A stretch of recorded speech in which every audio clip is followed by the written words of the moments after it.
gatos, it's me, Ari L Gato, and this is my YouTube channel where I talk about all things manga, but specifically my manga collection.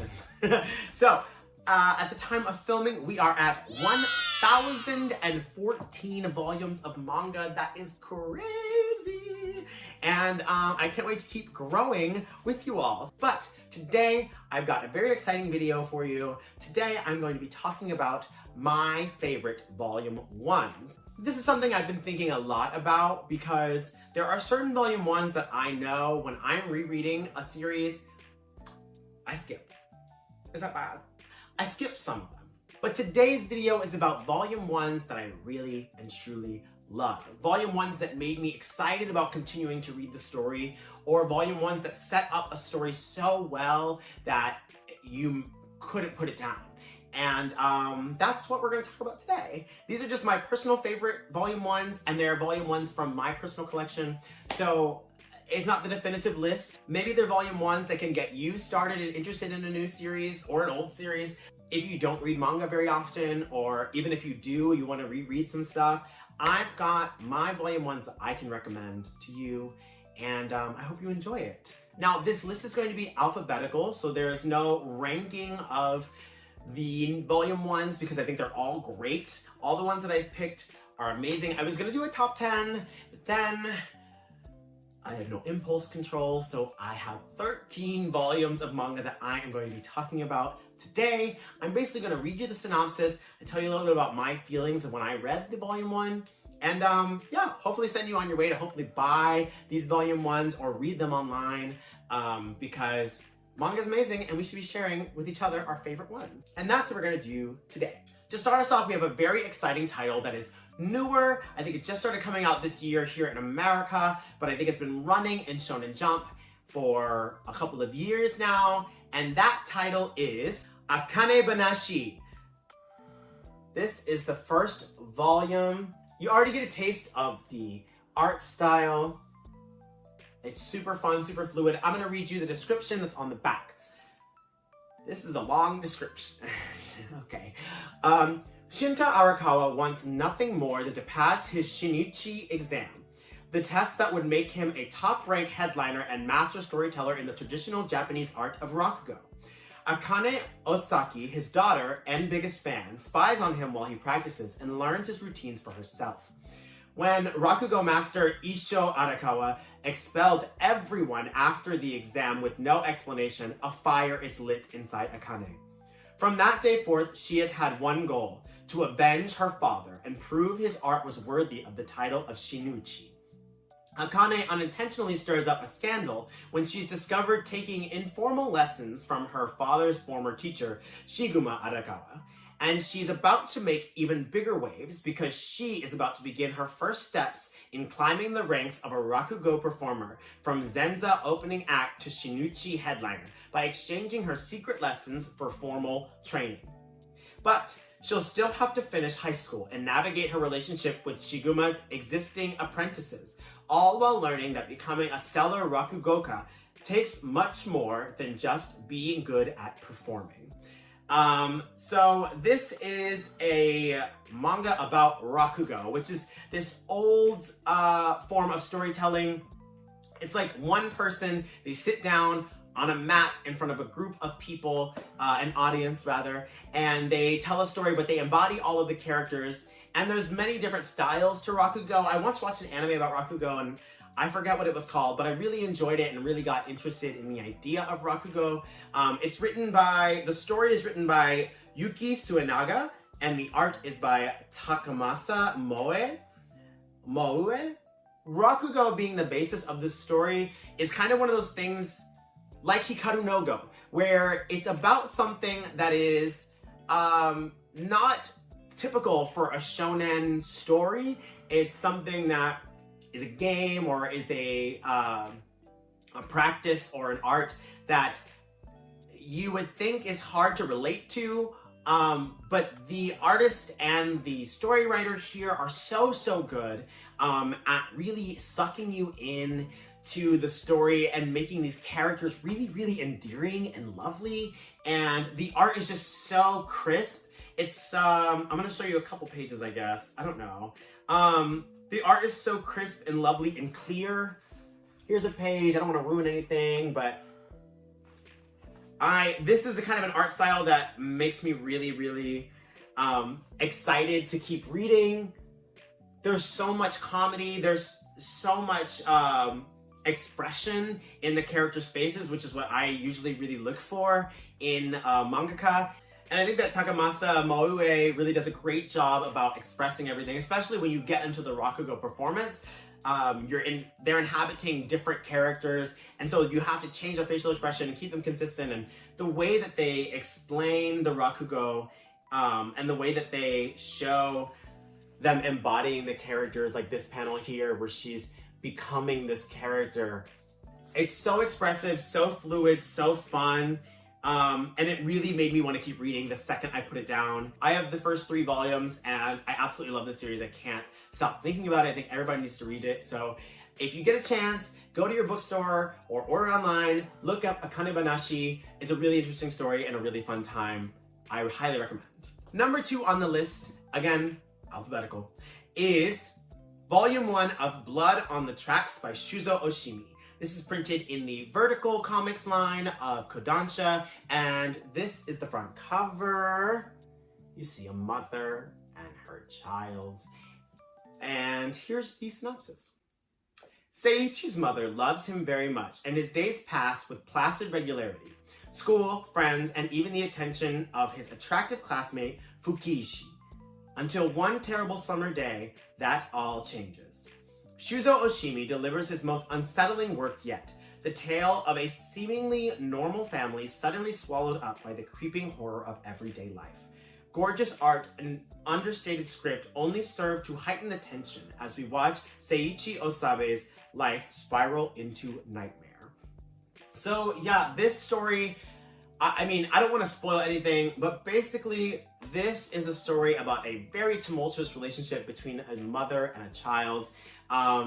It's got incredible, fast-paced art and storytelling. Like they said on the back cover, there are the script is scarce, but the expression, the character expression of everybody on the page really moves the story along in such a gripping way. This is one of those series that is just an automatic page turner, not only because it's scarce on script, but also because you can't wait to get to the next page. I'll show you a couple things here. It's just really, it's a sketchy style, which I really appreciate. My favorite kind of manga is where I can tell that people were drawing it by hand, or even if it's digital, if it looks like sketchy in any way, that's the kind of manga that I'm really attracted to. And this kind of manga really gives me hope for, like, I don't know, drawing manga myself. That like backgrounds and things don't have to be super detailed, just have to be consistent. And I think that that's what Shuzo Oshimi really does well. It's like, are like the houses and the buildings and the backgrounds like all super sharp and specific? No, but the way that he draws them really gets you into the world that they're creating. It's wonderful visual world building, what he's able to accomplish in these books. But yeah, basically this kid has this very overbearing mother, and the whole series is about him figuring out his relationship with her and how to have a healthy one, and if there's a way to have a healthy one. And there's tragedy and stuff that happens too. It's so creepy, so eerie, and it's one of my favorite series by Shuzo Oshimi. Shuzo Oshimi is known for plenty of things like Flowers of Evil, Happiness, Inside Mari, and I have a lot of them. And this is one of my favorite ones just because the story is so bizarre and unusual, but also so pedestrian and relatable. Everyone has relationships with the people who raised them, and I think adulthood is about going back and looking at those relationships and how they benefit you and how they don't. And this is a wonderful exploration of that. So yeah, I highly recommend Blood on the Tracks, Volume 1. Okay, maybe I'm talking too at length about these things. I'm gonna try to speed up. We'll see. The next one on our list for great volume 1s is Diamonds of the Shadow Realm. Is it just pronounced demons? Diamonds? Diamonds? Diamonds? Diamonds of the Shadow Realm by Hiromu Arakawa of Fullmetal Alchemist fame. This is by Square Enix manga. So the trim size is a little bit small and kind of weird, but the art is really great. Obviously, we expect nothing less from Hiromu Arakawa. And I'll read you the synopsis. Ancient diamonds awaken to fight a new battle in an age-old war. 2 exclamation points. In a remote mountain village, under the watchful eyes of 2 stone guardians, the young Yuru contentedly lives off of the land while staying close to the only family he has left, Asa, his precious twin sister. Asa, meanwhile, carries out a mysterious duty on behalf of the village while locked in a cage. Why is Asa a prisoner? And what other secrets does Yuru's otherwise idyllic home hide? That's kind of a very vague telling of what happens in this book, and maybe that's how it should be, but the art is so crisp, it's so wonderful. Arakawa has a really great sense of character and expression with their people. Now, does it suffer from same face syndrome? Sure. Does Arakawa know how to draw a different face than the one they're used to? No. But they're still really endearing characters, and the story really takes you on a wild, wild journey. I'll show you a page here. Basically, this kid, Yuru, is stuck on this mountain, living out his everyday life, thinking everything is normal. They live as if they're living in the past, like they don't have any modern technology, they don't have any access to internet or anything like that, they don't even know that it exists. And so he's living this life thinking everything is fine and that his village is kind of the only village that there is. And then some people show up, they kind of wreck everything and show him like, yo, there's a whole world outside of this that you have just not been privy to because they've been keeping secrets from you. And now we're gonna come up, we're gonna take you and we're gonna protect you and teach you about the real world and about why they were using you and keeping you on that mountain. And it's a wonderful mystery to like unfold, and they have wonderful character designs, and the story is really cool. I mean, there are a lot of tropey things about it, but something about the writing really keeps you being like, I do really want to know what happens next. I'm really gripped by this. I put it down and immediately it was like, I gotta have volume 2. They gotta print that right now. So this is a great volume 1. If you haven't picked it up already, Diamonds of the Shadow Realm, Daemons of the Shadow Realm, Demons of the Shadow Realm, whatever the freak it's called, go pick it up. It's a really great volume 1, and it'll make you really excited for volume 2. I have volume 2, and it is equally as good. So, this is a great series. Next up, we have a classic, one you can't live without. And I think of its era, one of the best volume 1s that sets you up so well for what the series is going to become. And that volume 1 is Death Note, volume 1 by Tsugumi Oba and Takeshi Obata. Here is the front cover of my copy. Obviously, Shonen Jump. This is actually Shonen Jump Advanced, okay? This is when they were playing the teen plus audience. Now, let me see. This is the 14th printing. I was late to the game. I got this in 2008. Okay, I will read you the synopsis if you don't know it now. Light Yagami is an ace student with great prospects, and he's bored out of his mind. But all that changes when he finds the Death Note, a notebook dropped by a rogue Shinigami death god.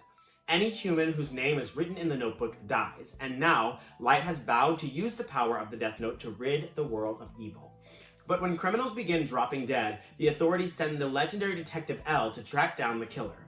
With L hot on his heels, will Light lose sight of his noble goal or his life? If you don't know Death Note already, you need to. You need to pick this volume up. I mean, this has such a great, obviously, art style.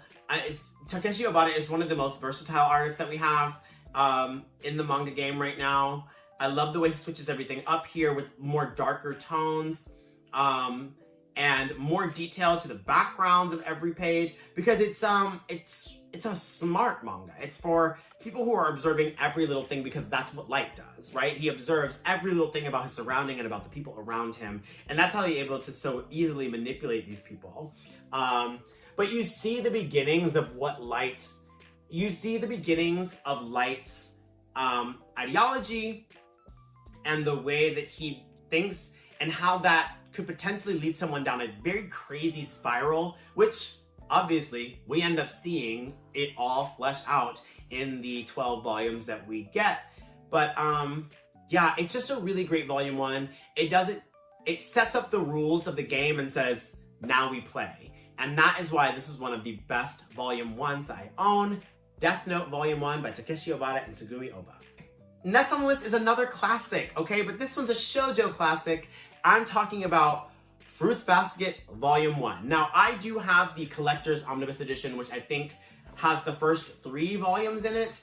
But that's just because I was late to the game and picking them up and just decided to start collecting. I was always like, I don't want to collect them, there's too many. But then I finally caved in when they started doing the Omnibus Editions. Yeah, this is one of the best shoujo stories ever written. Toru Honda is so brave for being a lead in a shoujo manga while being brunette. That is really a feat that not a lot of bitches can accomplish, and she does it flawlessly. Let's redo the synopsis. This is so cute, actually. Hold on, I gotta show you that. Come on. Okay. After a family tragedy turned her life upside down, plucky high schooler Toru Honda takes matters into her own hands and moves out into a tent. Unfortunately for her, she pitches her new home on private land belonging to the mysterious Soma clan, and it isn't long before the owners discover her secret. But as Toru quickly finds out when the family offers to take her in, the Somas have a secret of their own. When embraced by the opposite sex, they turn into the animals of the Chinese zodiac. A perennial favorite of fans and librarians alike, Natsuki Takaya's beloved best-selling Fruits Basket series returns to print in deluxe... Oh wait, that's not synopsis. That's just talking about this stuff. But anyway, this edition has like full color... oh my god, pictures from all the chapters. Oh my god, the ring light is like doing the absolute most. But gorgeous art. Now, I mean, the art from the beginning of the series, obviously a little clunky, but very consistent. It just changes so much throughout the series, which is kind of amazing. It's like fun to watch and artists like develop their style. But yeah, Toru Honda is one of the most endearing characters in shoujo manga. On the back cover is her mother, may she rest. But yeah, I mean, Fruits Basket, I don't know what to tell you about Fruits Basket that you don't already know, except that if you haven't picked this up, it's really freaking great. There are so many characters, and each of them so balanced and so well fleshed out. Every single character. I mean, all the side characters, everybody you ever meet in this series has such a rich backstory, such a reason for being. And this volume, Volume 1, really sets us up to understand the premise of what we're working with, and it sets us up for what to expect, right? We only meet a couple of the Somas in the first volume, but we are to expect, obviously, there are going to be 12 people that we're going to meet in total, 13 if you count the cat. And it's like, oh, I want to know what all the other Somas are like. Oh, I want to know what their characteristics are. Every one of them has a distinct characteristic, and it's just max. You know, they pump it up to the max level, and that's what kind of makes it so magical, is getting to know each of their personality types and why they're like that. And the first volume really sets you up for that. And yeah, I really love this series. I read them all in my local library. My local library back home had every single volume, and when I was like in the 5th grade, I read all of them because it was so good. And now I'm finally collecting them myself, and I'm so excited to keep going. Rereading this really put me there and took me into a place. And the trim size is nice and large and like not too big, and it just looks really beautiful on the shelf. So this is Volume 1 of Fruits Basket. Get it if you don't have it already. The next Volume 1 that I'm going to talk about is one of my favorite manga ever. I don't know if it needs more of an introduction than that. I'm talking about Volume 1 of Holic by Clamp. If you don't know Clamp, they are a female writing group of 4 women who met in high school and started writing doujinshi, which is like fan manga about like existing series or just freelance random series that they're coming up with. And they started writing doujinshi, and then they formed a group of these women who just come up with these wonderful stories, and they are known for Cardcaptor Sakura. They did the character designs for Code Geass. They did Blood Sea, the character designs for that, and Chobits. So many things that you would know them for. They are probably my favorite mangaka in the world. They have had a successful hit in every single genre of manga that there is. Sci-fi, shonen, shoujo, obviously. There's so many things that they've done and accomplished. And like, truly nobody is like really in their lane. Like, I think the one closest to Clamp in like success is like Osamu Tezuka. Like, if we're really talking about it, like, they are kind of the best mangaka in the world. Yes, I am biased, but their storytelling ability plus their artistic ability is so amazing, and all of that is exemplified here in Volume 1 of Holic. This is a supernatural series, and I'm going to read you what they have here on the back. I don't know, this probably isn't a great setup, but Watanuki is Yuko's unwilling assistant, but even he is compelled by the fascinating adventures he's had since he started working for the Space-Time Witch. Yuko operates a shop that grants people what they need, but there is always a price to be paid. That is the shortest, most random opening to the story. Basically, Yuko has this supernatural shop that people come to when they need something. They can only see it when they need something, and they're drawn to it, and she grants their wishes at a price. Watanuki ends up working there after he makes a wish at the shop, and he ends up being employed there to pay off this wish. He doesn't want to see ghosts anymore. He's been plagued by seeing ghosts his entire life. And so Yuko takes him in and says, to make that wish come true, you gotta work for me until it's paid off. So he ends up going on all these wonderful adventures and crazy adventures with the supernatural, with yokai, with ghosts.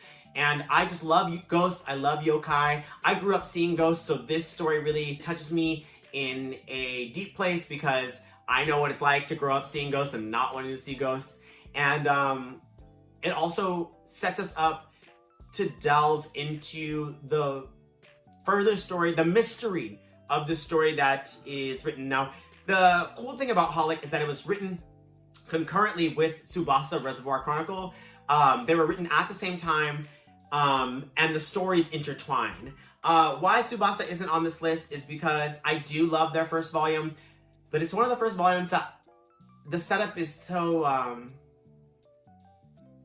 tedious to me that I don't really love rereading the first volume. I will, but most of the time if I'm rereading the series, I start at volume 2 because the exposition is very heavy in Tsubasa Reservoir Chronicles. Whereas this one, the exposition is very smooth, it's very clean, and while they were writing both series at the same time, they decided that with Tsubasa Reservoir Chronicles, they were going to use screen tones and, you know, background effects, and everything was going to be done kind of the normal way.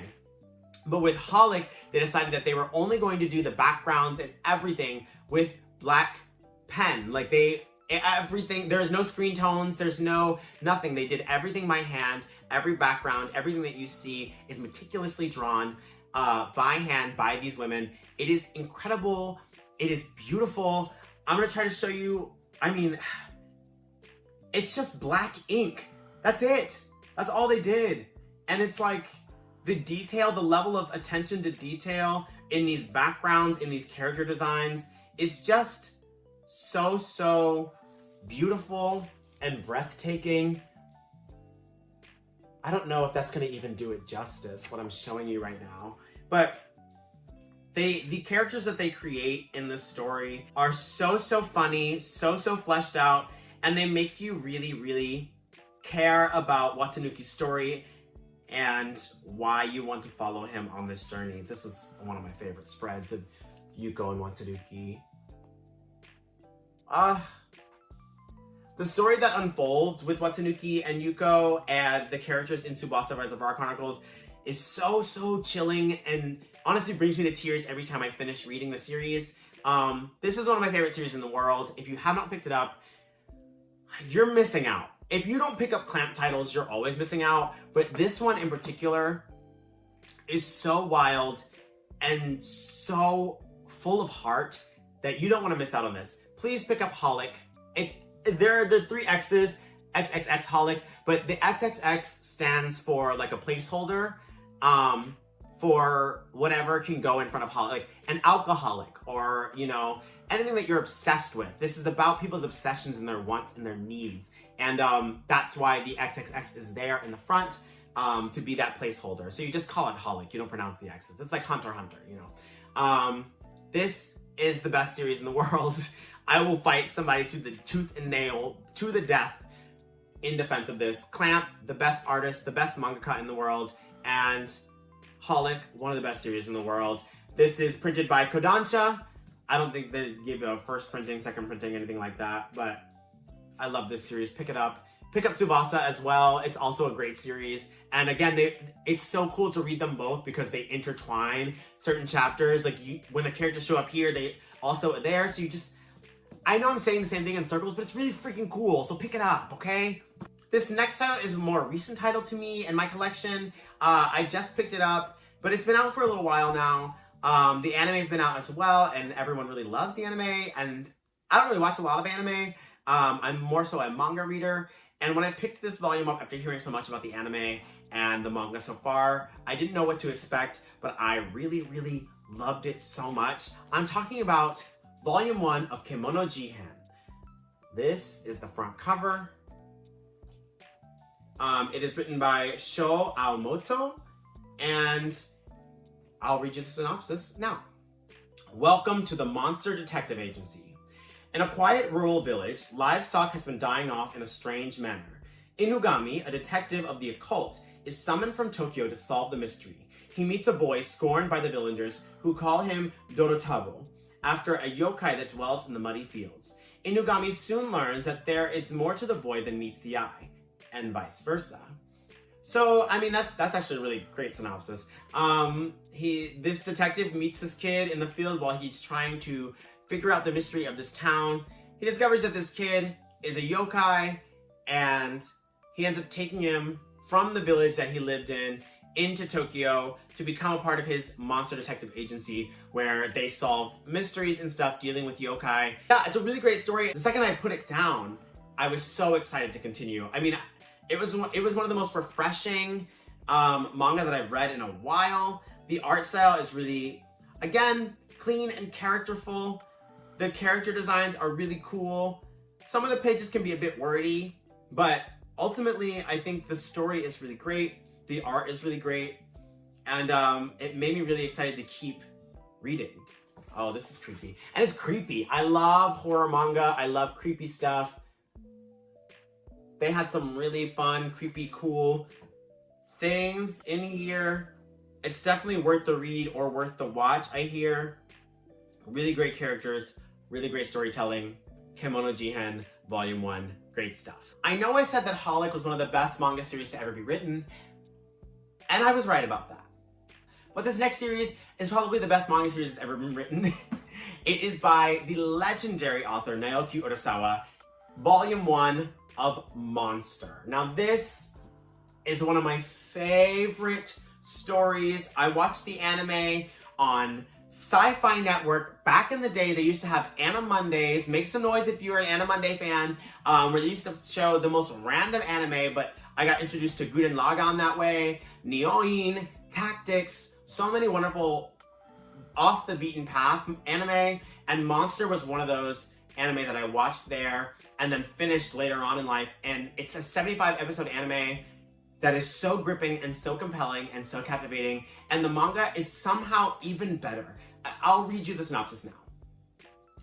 Everyone faces uncertainty at some point in their lives. Even a brilliant surgeon like Kenzo Tenma is no exception. But there's no way for him to know that his decision to stop chasing professional success and instead concentrate on his oath to save people's lives will result in the birth of an abomination. The questions of good and evil now take on a terrifyingly real dimension. Years later, in Germany, during the tumultuous post-reunification period, middle-aged, childless couples are being killed one after another. The serial killer's identity is known. The reasons why he kills are not. Dr. Tenma sets out on a journey to find the killer's twin sister, who may hold some clues to solving the enigma of the monster. So basically, this doctor saves a kid's life over somebody else's that he was told to save. The kid goes on to be a murderer, and Tenma goes on this journey to find him and his twin sister and try to solve the mystery of why this kid is killing and try to capture him. But this kid is so elusive. He goes into towns, he kills people, he sets up these incredible, confusing mysteries and clues, all for Tenma to end up finding him. It is such a gripping manga, with such light, airy, and expressive art from Naoki Urasawa. I mean, he's a master of his craft for a reason. I am not going to be the one to sell you on Naoki Urasawa, but he is the best in the game, one of the best in the game. I mean, he makes these characters so engaging, and really just, I mean, it's unbelievable the story that Tenma goes on to save these kids' lives. It's one of my favorite stories. I cried at the end. I mean, it's just so good. Totally worth the purchase. This is the omnibus edition, which collects, I think like 2 or 3 volumes. This is released by the Viz signature line, and yeah, it's just really freaking good. Go and pick up volume 1 of Monster by Naoki Urasawa, or pick up anything by Naoki Urasawa. I had to pick between 20th Century Boys, this one for best volume 1, and I just think Monster does such a great job of setting up the story and making you understand everyone's emotions and how they will play out going forward. Monster is a masterpiece and a masterclass in manga making. Please read it. It is important to me, and I want to talk to you about it, okay? Speaking of a masterpiece, this next series is a shoujo masterpiece. Everyone knows this series, but you've got to read this series to really get in touch with these characters. I mean, it is one of the best series I've ever read, and I only have the first 3 volumes. Like, that's how good this series is. I only have the first 3 volumes, and I cry almost every volume because it is so good. These characters are so fruitful and expressive, and I know I say expressive a lot, but these characters are so, I mean, that's what makes a great volume 1, right? Is expressive characters that make you want to follow their journey. And this story is the example of how to write characters that you want to follow. And that series is volume 1 of Nana by Ai Yazawa. I mean, this is a masterpiece. What Ai Yazawa was able to accomplish with this series is something that, like, few other mangaka have ever been able to capture. The emotion, the art style, the focus on fashion and character is so rich here, and the story just flows in a way that is, like, unlike any shoujo manga of its time, really. I mean, when you think about what was out around the same time, nothing was touching Nana. I mean, nothing is touching Nana to this day. I mean, there are some really great series out that have been coming out recently and that have come out since Nana has been out. But something about this, I mean, you shed tears in the first chapter, I think. I mean, it is just so good. I'll read you the synopsis. Sorry to talk your ear off. I just love this series so much. I also love lesbians, so I love this series. Okay. Nana Komatsu is a young woman who's endured an unending stream of boyfriend problems. Moving to Tokyo, she's hoping to take control of her life and put all those messy misadventures behind her. She's looking for love, and she's hoping to find it in the big city. Nana Osaka, on the other hand, is cool, confident, and focused. She swaggers into town and proceeds to kick down the doors of Tokyo's underground punk scene. She's got a dream and won't give up until she becomes Japan's #1 rock and roll superstar. This is the story of 2 20-year-old women who share the same name. Even though they come from completely different backgrounds, they somehow meet and become best friends. The world of Nana is a world exploding with sex, music, fashion, gossip, and all-night parties. This is released through the Shoujo Beat line at vizmedia. I love shoujo manga, and this is the shoujo manga. Yeah, I mean, I don't really have much else to say besides you need to pick us up. You need to finally start the series. If you're thinking about starting the series, this is the time to do it. just pick it up because it is so, so good. And especially if you love lesbians or lesbian adjacent people, you will love Nana. Pick it up now. Women stories matter. They just do. Speaking of women's stories mattering, I just recently started picking up this series. I watched the first couple episodes of the anime and it really got me intrigued, but I never continued. And I picked this up because Target had it on sale for 20% off. And I love manga on sale. So I did pick it up from that big corporation for 20% off, which was actually a blessing in disguise because after reading this volume 1, I'm so hooked on these characters and how the story is going to unfold and how they hopefully rewrite the future. I am talking about Orange. Now, get into this cover. These 3 friends on the cover. Orange by Ichigo Takano is such a mesmerizing piece of manga. Truly, their dedication to unraveling this mystery slowly and surely by tagging you along and tugging at your heartstrings is just so masterful. It reminds me a lot, actually, of Nana in its endearing characters and its slow but perfectly paced unraveling of the mystery at hand and the story it's going to tell. This is the complete collection. So this is the volume 1. They've got wonderful colored art of the first couple of volumes in here. This is so cute. They're all like sitting on the benches in the parks. And yeah, it's a story. Oh, well, I'll read you the synopsis now. A plea from the future. On the day that Naho begins 11th grade, she receives a letter from herself 10 years in the future. At first, she writes it off as a prank, but as the letter's predictions come true, one by one, Naho realizes that the letter might be the real deal.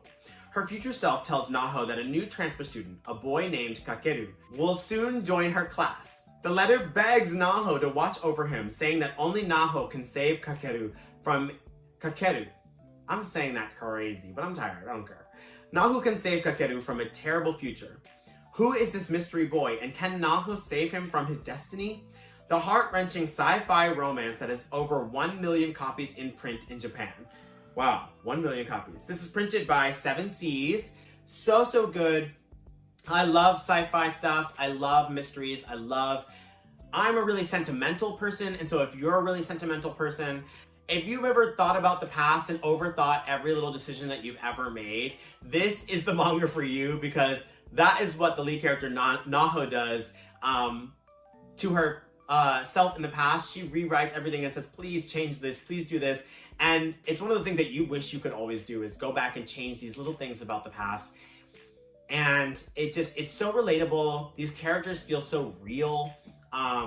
Which you don't always get, you know, in a manga. Some manga characters are just manga characters and manga tropes, but this does a really great job of exploring grief and exploring sadness and exploring friendship in a way that not a lot of manga can really tackle, especially like when we're talking about depression and anxiety and suicide. Trigger warning.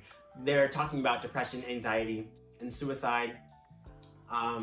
And they do it in such a careful way, in such a meaningful and purposeful way, not just for shock value, which a lot of, I feel like, modern manga and anime do. This is a really careful piece of manga, and I really love it. Orange by Ichigo Takano is a great volume 1. I say go pick it up.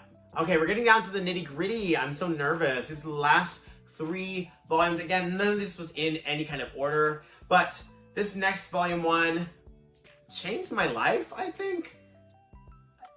I think so. This story takes you on such an emotional roller coaster, and that story is Volume 1 of Real by Takehiko Inoue. I'll read you the synopsis now before I start talking about how much I love this series. Real. A motorcycle accident, bone cancer, a speeding truck crashing into a boy on a stolen bicycle. Tragic, life-changing events turn the worlds of 3 young men upside down. These 3 very different personalities have only one thing in common: their passion for basketball. Critically acclaimed award-winning manga artist Takehiko Inoue doesn't pull any punches in this stunning portrayal of people struggling with serious life issues. masterfully combining rich character development with beautifully detailed line art. Inoue, the creator of the mega hit masterpieces Slam Dunk and Vagabond, lifts the manga medium to a completely new level of storytelling. I mean, I really have nothing to add to that. They said that. They ate that description because it's true. I mean, this real is like, that is such an accurate description of what this story is like. It feels like real life. I felt like I was going through these things and that I knew these people. It is so cemented in real world life and everyday issues that it like, you can't help but put yourself in their shoes. I don't even play basketball and I feel like this is about me. It's just so relatable, so amazing. And Takehiko Inoue is an icon and a legend and a master of his craft. I mean, his art is like, first of all, can we get into the color art in here? Like, that's crazy. This was released by vizmedia. I don't know what line this is. Oh, this is the old Viz signature logo. So right here, you have this like little flower here. That was the old Viz signature logo before they updated it. This is I mean, this is so cool. Like, these are people. These are people. And you know these people. And that's what makes this, like, this manga so endearing and so cool. You end up loving basketball. I love Takehiko Inoue. He is an amazing person. I don't know him, but I wish I did. I want to meet him one day. And I want him to write a story about me. But yeah, this is such an amazing volume 1. I have nothing else to add. This is so incredible. Please pick this up. Or pick up Vagabond or Slam Dunk if you get the chance. I mean, he's just an incredible writer of human beings. And they're not even characters, they're human beings. And he is masterful at this. So, Real Volume 1 is perfect. If you love sports manga, you're gonna love this. If you love people manga, you're gonna love this. Slice of life, shoujo, action, everything you want is in here. And it feels like it's you. So pick it up. Okay, the next volume 1 that I really loved and was surprised by was Tokyo Revengers Volume 1. This is actually the like perfect edition, the collecting edition, I don't know. It has volumes 1 and 2 in here. This is the front cover. This is written, story and art by Ken Wakui. Here's the spine. This is printed by 7 Seas. I watched the first couple episodes of the anime and I really did not dig it. The art style really was kind of what threw me off. But reading it, it makes so much sense in manga form. Like you really are going with the flow and it all, it's a world. They've created a world with this art style that I think the anime kind of missed for me a little bit. And the pacing was a little bit not what I liked. But the pacing and the art style of the manga is just so cool and clean. And now I'll be reading you the synopsis. Collision course with the past. Watching the news, Hanagaki Takemichi learns his junior high girlfriend Tachibana Hinata has died. A sudden shove sends him 12 years into the past to face the Tokyo Manji gang that once made his life hell, which is also responsible for Hinata's death in the present.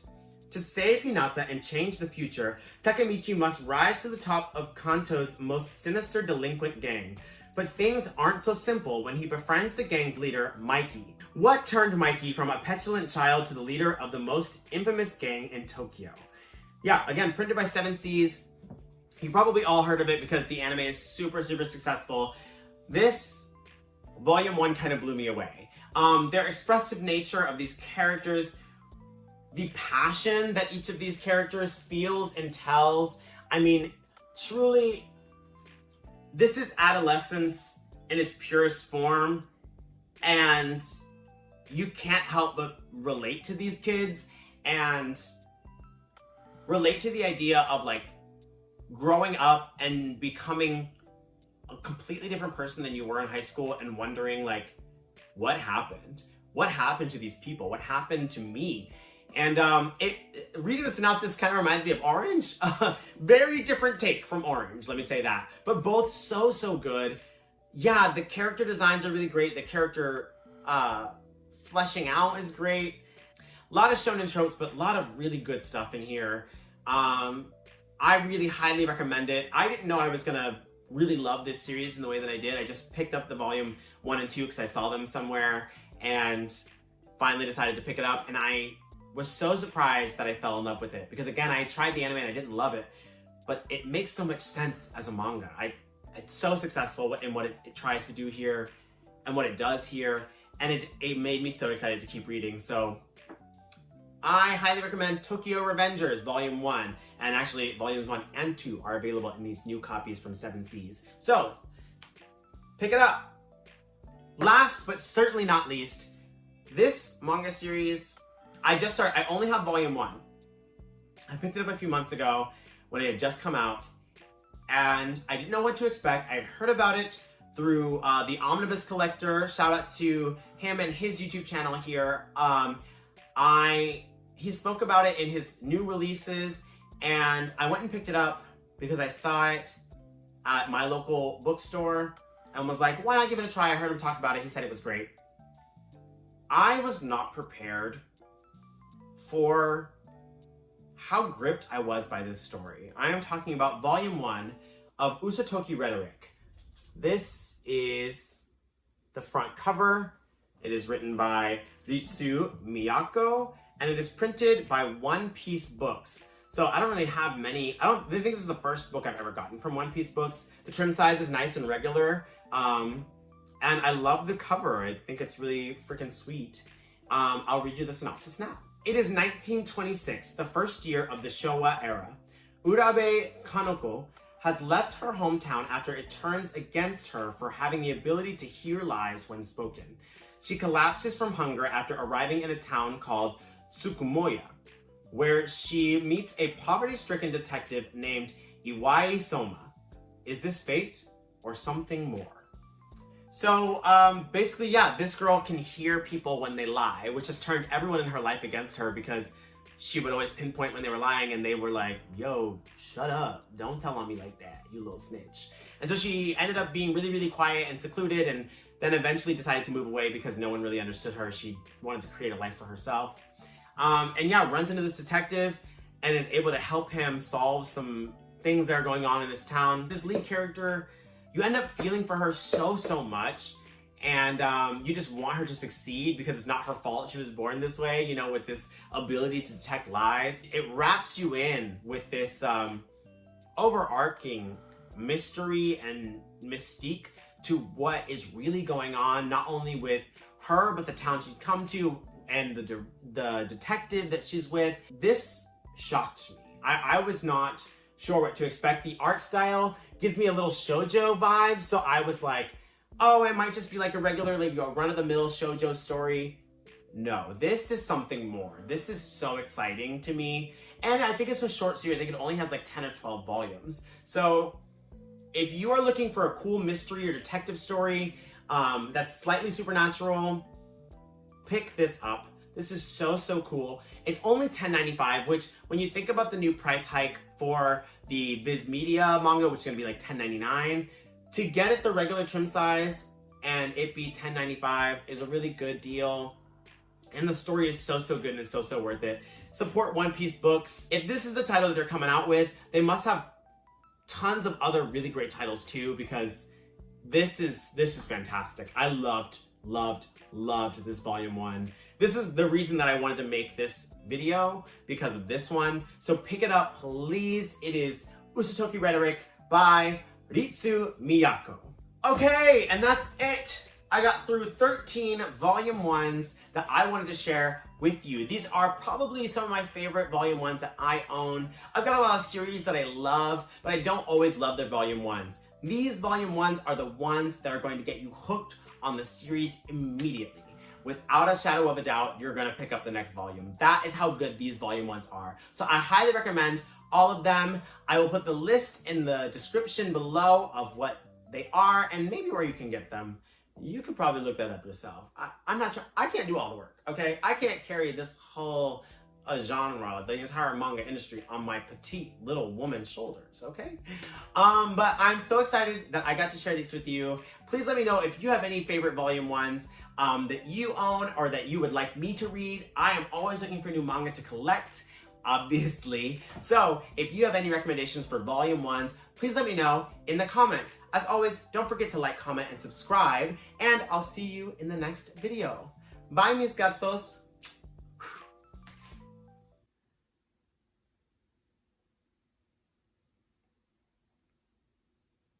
Shuzo Oshimi, The Flowers of Evil, delivers his most unsettling work.